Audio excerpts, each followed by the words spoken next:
Salam saudara-saudari yang terkasih di dalam Kristus Yesus. Kita bertemu kembali di dalam ibadah kita, masih lewat media sosial. Kita telah memasuki minggu yang ke-32 dalam masa PKPP ini. Waktu berjalan dengan sangat cepat, tapi kita tetap bersyukur karena kasih setia Tuhan tetap menyertai kita semua. Tema kita hari ini adalah kenalilah Tuhan Allahmu. Sebelum kita mulai, mari kita berdoa dulu. Bapa yang di surga, hamba serahkan diri hamba dalam kuasa tangan-Mu Tuhan. Biar kuasa Roh Kudus-Mu turun, urapi hamba-Mu Tuhan, untuk menyampaikan setiap firman-Mu Tuhan kepada setiap anak-anak-Mu Tuhan, dimanapun mereka berada Tuhan, baik di rumah atau di luar negara Tuhan, di luar kota Tuhan.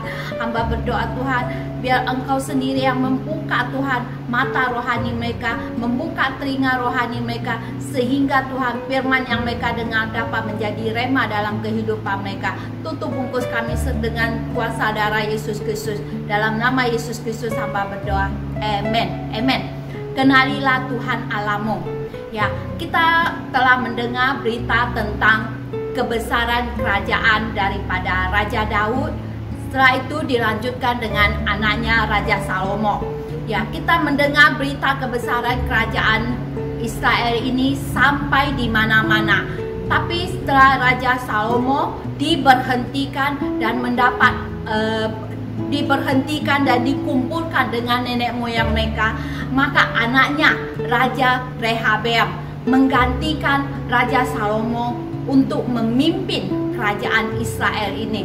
Nah, di mana di masa Raja Rehabeam ini kerajaan Israel telah terpecah menjadi dua bahagian, di mana ada kerajaan Israel Utara yang ibu kotanya adalah Samaria, dan kerajaan Yehuda Selatan ibu kotanya adalah Yerusalem. Kerajaan Israel Utara ini diperintah oleh Raja Yerobeam dengan 10 suku Israel ada bersama dengan mereka. Raja Yerobeam ini dia membuat bagi mereka 2 anak lembu jantan untuk menjadi Allah bagi mereka untuk disembah. Hal ini menyebabkan orang-orang Israel berdosa, dan ini juga mendatangkan sakit hati daripada Tuhan, karena ini adalah satu tindakan dosa besar, sehingga dosa besar ini menimpa keluarga Yerobeam. Mereka dilenyapkan daripada muka bumi ini. Nah, kita lihat juga kerajaan Yehuda yang diperintah oleh Raja Rehabeam ini. Awalnya Tuhan hanya memberikan bahagian daripada satu suku, yaitu suku Yehuda, kepada Raja Rehabeam ini.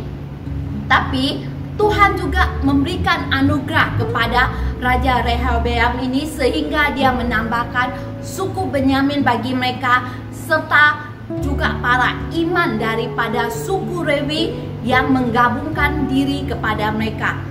Ini terjadi kemungkinan besar karena Raja Rehabeam dia bersedia mendengarkan suara Tuhan melalui abdinya yang melarang mereka untuk melanjutkan menyerang saudara mereka yang ada di kerajaan Israel Utara.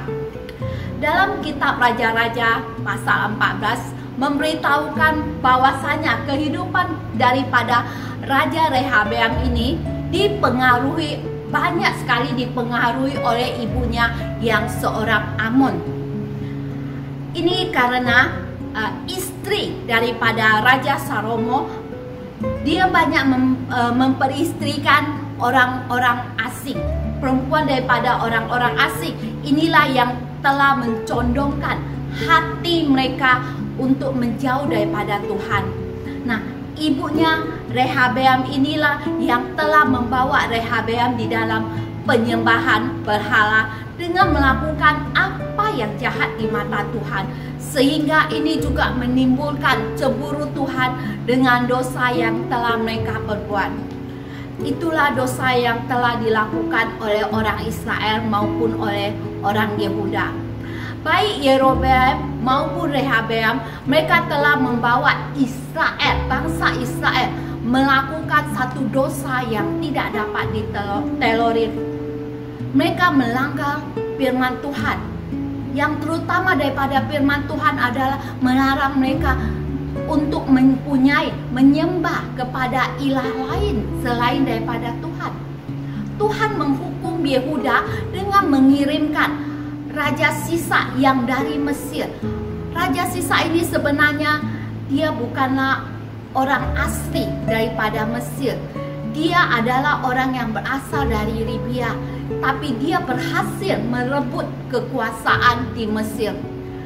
Padahal sebelumnya Raja Salomo telah mengikat perjanjian dengan Mesir, Raja Firaun, dengan mengambil putri daripada Firaun untuk diperisteri, sehingga kesepakatan perjanjian ini ya, mereka saling mengikat janji untuk tidak saling menyerang.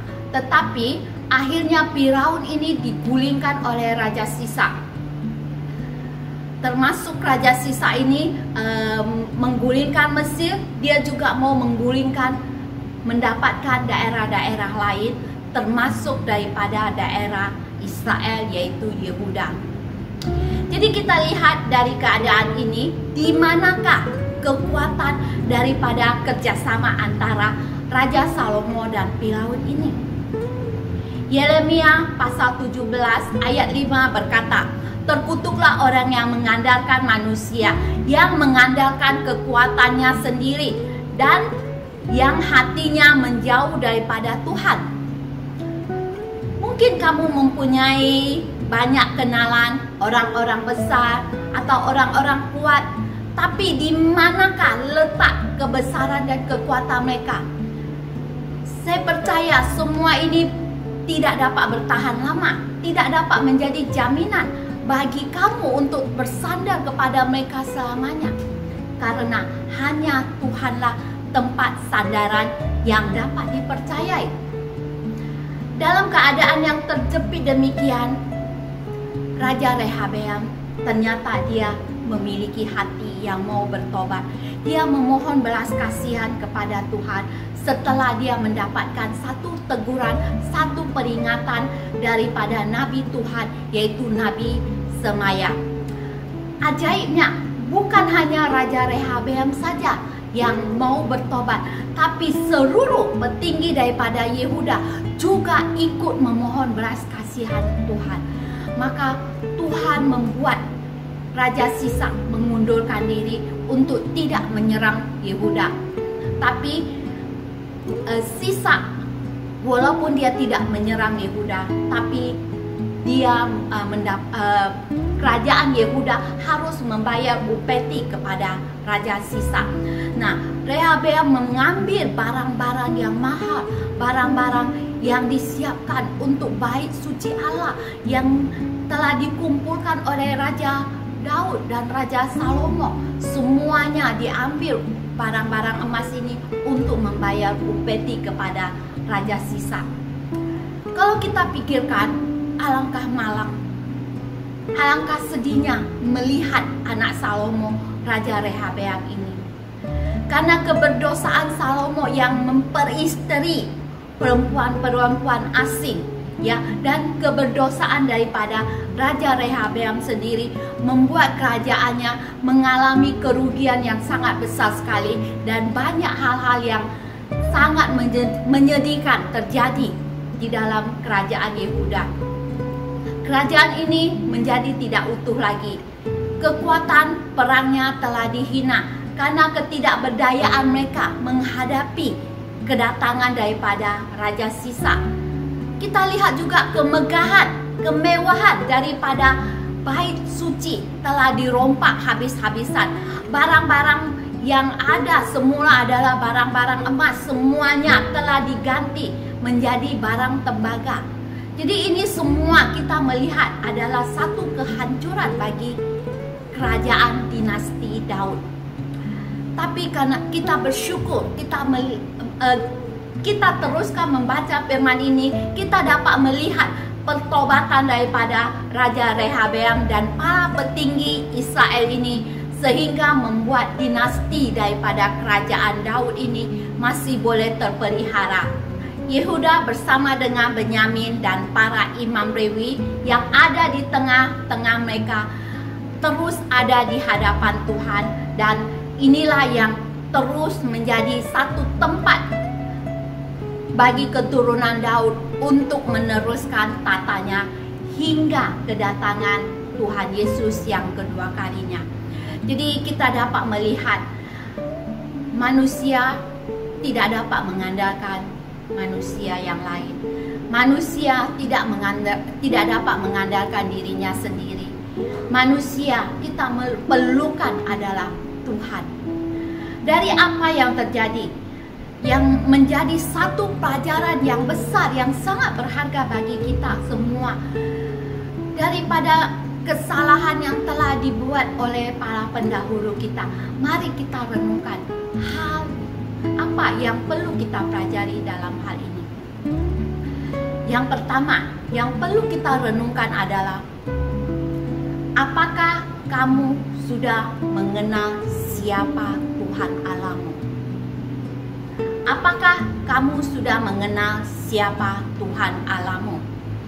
Pengenalan yang tepat harus mencakup pemahaman bahwasanya Allah membenci orang yang tidak setia kepada Dia.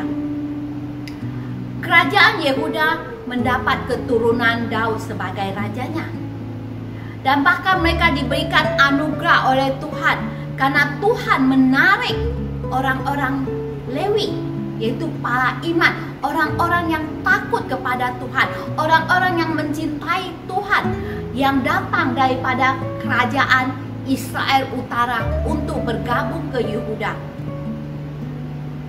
Tapi penyembahan berhala masih tetap dilakukan oleh kerajaan Yehuda. Mengapa hal ini boleh terjadi? Karena banyak daripada orang Israel, mereka tidak mengenal siapa Tuhan Allah mereka yang sebenarnya. Mereka tidak mengenal Tuhan Allah mereka sebagai satu-satunya Tuhan Allah yang sejati, yang layak untuk disembah. Itulah yang membuat mengapa mereka menyembah berhala seperti orang Kanaan. Karena mereka hanya mau menyembah kepada ilah yang sesuai dengan hati mereka, hati yang cemar. Tapi Allah bukanlah seperti ilah-ilah yang palsu, ilah-ilah lain. Allah adalah Allah yang berdaulat mutlak atas segala sesuatu. Allah yang kita sembah, Allah yang kita percayai, berbeda dengan ilah-ilah lain, berbeda dengan kepercayaan-kepercayaan yang panah. Karena Allah bukanlah yang diatur, tapi Allah adalah Allah yang mengatur kehidupan kita. Dialah yang menyatakan kuasanya. Dialah satu-satunya Allah yang harus kita sembah, bukan buatan tangan manusia, bukan Allah yang lain, Allah yang palsu. Karena itu saudara-saudariku, mari kita renungkan baik-baik. Apakah kamu sudah mengenal Tuhan Allahmu yang kamu sembah itu dengan baik? Apakah kamu telah mengenal Tuhan Allah yang kamu sembah itu dengan tepat? Yang dimaksud di sini bukan hanya pengenalan yang hanya dapat dirumuskan dengan kata-kata saja, tapi harus diikut sertakan dengan komitmen daripada hati yang setia. Di sini, apakah komitmen kamu lebih mengutamakan Tuhan daripada segalanya? Apakah kamu benar-benar mengasihi Tuhan dan takut akan Tuhan? Jika kamu tidak memiliki komitmen daripada hati kamu, maka penyembahan berhala akan terus membayangi hidup kamu. Hati yang lebih mencintai dunia daripada Tuhan, itulah penyembahan berhala yang akan terus mengancam kehidupan kamu di masa yang akan datang. Maka daripada itu, kenalilah Tuhan Allahmu dengan baik. Kenalilah Tuhan Allahmu dengan tepat. Yang kedua, apakah lingkunganmu adalah lingkungan yang menjaga komitmen hatimu dengan Tuhan? Apakah lingkunganmu adalah lingkungan yang menjaga komitmen hatimu dengan Tuhan? Rehabeam mempunyai lingkungan yang baik, yaitu dengan adanya orang Lewi dan orang-orang yang mengasihi Tuhan. Tapi di sana juga ada orang-orang yang durhaka, yang menolak menyembah kepada Tuhan. Hati Rehabeam ternyata memiliki kecenderungan untuk mengikuti orang-orang durhaka yang ada, orang-orang yang tidak mengasihi Tuhan. Karena itu Rehabeam membawa seluruh Yehuda, bangsa Israel, jatuh ke dalam dosa yang sangat menjijikkan ini. Bagaimana dengan kamu? Di sekitar kamu, saya percaya juga pasti banyak orang berdosa yang senang dengan perbuatan dosa mereka. Tapi saya juga percaya di sekitar kamu, di sekeliling kamu juga ada orang-orang yang mau belajar mengasihi Tuhan dan mau meninggalkan dosa. Dan di sekitar kamu juga ada orang-orang yang Tuhan kirimkan untuk mengingatkan kamu agar kamu tetap berpaut kepada Tuhan. Yang menjadi pertanyaan bagi kamu adalah, di sebelah mana kamu lebih suka? Kamu lebih suka bergaul dengan siapa? Dengan orang dunia yang bejat, yang cinta akan dosa, atau dengan orang-orang yang mengasihi Tuhan, yang walaupun mereka ini adalah orang yang berdosa, tapi mereka telah mau belajar untuk mengasihi Tuhan dan membenci dosa. Mereka belajar untuk hidup menyenangkan hati Tuhan. 1 Korintus pasal 15 ayat 33, janganlah kamu sesat. Pergaulan yang buruk merusak kebiasaan yang baik. Jadi saudara-saudariku, kita harus menjaga pergaulan kita, lingkungan kita, dengan siapa kita bergaul. Jadi jangan sembarangan kita bergaul dengan orang-orang yang suka dengan dosa, karena kita akan mudah dipengaruhi. Kita harus belajar daripada sejarah apa yang telah terjadi di masa yang lalu, sehingga kita tidak lagi membuat kesalahan yang sama di masa ini. Kenalilah Tuhan kita, kenalilah Allah kita dengan baik dan tepat, supaya kita tahu siapa yang layak kita sembah, supaya kita tahu bagaimana kita menyembah Allah kita dengan benar, bukan bersikap dengan bodoh, bukan bersikap dengan dipengaruhi oleh lingkungan kita, tapi kita sendiri harus bersikap memiliki kelakuan yang baik di hadapan Tuhan. Kenalilah Allah kita dengan baik. Hidup di dalam lingkungan yang mengasihi Tuhan. Hidup dengan takut akan Tuhan. Setia sampai kedatangan Tuhan Yesus yang kedua kali. Inilah yang Tuhan mau di dalam kehidupan kamu dan saya. Mari kita sama-sama dengan setia menanti kedatangan Tuhan Yesus yang kedua kali, sehingga kita boleh disebut hamba yang setia dan layak ikut di dalam perjamuan anak domba Allah. Mari kita berdoa. Bapa yang di surga, terima kasih ya Tuhan, karena Engkau mengasihi kami Tuhan, sehingga Tuhan kami boleh belajar Tuhan daripada sejarah-sejarah orang yang terdahulu ya Tuhan. Hamba berdoa Tuhan, Engkau sendiri yang bekerja di dalam diri setiap anak-anak-Mu, setiap orang yang mendengar firman ini Tuhan, supaya Tuhan hati mereka Tuhan terbuka untuk lebih mengenal Engkau ya Tuhan, supaya hati mereka lebih condong Tuhan untuk memiliki hati yang mengasihi Engkau, hati yang takut akan Engkau ya Tuhan. Dan mereka lebih mengasihi Engkau Tuhan, sehingga kehidupan mereka ya Tuhan akan terus bersinar, diberkati Tuhan. Bukan hanya dalam generasi ini Tuhan, tapi untuk generasi seterusnya ya Tuhan. Seperti Tuhan hamba-Mu Daud yang begitu mengasihi Engkau, yang begitu memiliki roh yang rendah hati, yang takut akan Engkau Tuhan. Tuhan, biarlah kami semua juga belajar Tuhan, memiliki roh yang takut akan Engkau, mengenal Engkau lebih lagi, mencintai Engkau lebih lagi ya Tuhan. Diberkatilah setiap anak-anak-Mu Tuhan, diberkatilah setiap generasi kami yang akan seterusnya ya Tuhan. Terima kasih, dalam nama Yesus Kristus hamba berdoa. Amen. Amen. Tuhan memberkati.